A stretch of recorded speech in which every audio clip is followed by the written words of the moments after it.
Uruguay has legalized marijuana. The lower house late last night approved the bill to legalize marijuana. It is expected to be signed into law by the president, Jose Mujica.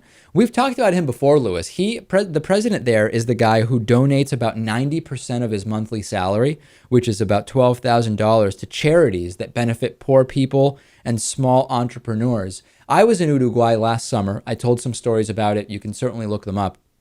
Very interesting country, similar to Argentina in some parts, at least some of the capital city, Montevideo, and some other areas. Different in a lot of other ways.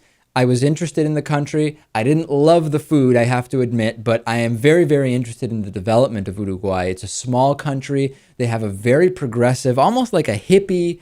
He's a vegetarian, described as the world's poorest president. Now he's going to legalize marijuana.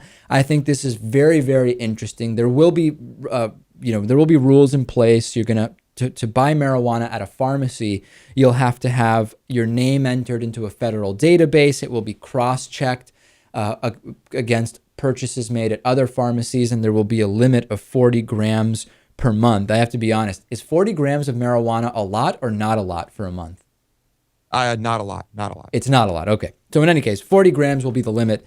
But I think that this is fascinating. I think that if we can start the move for legalization of marijuana anywhere in the Americas, it can only help the situation in the U.S., even if it doesn't completely turn it upside down. I think that it's a positive thing.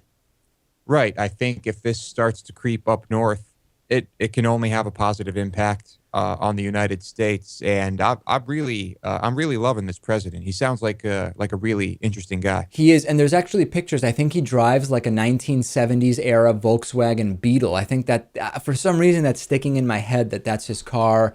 And he doesn't live in the presidential housing, whatever it is, in Uruguay. Very interesting guy.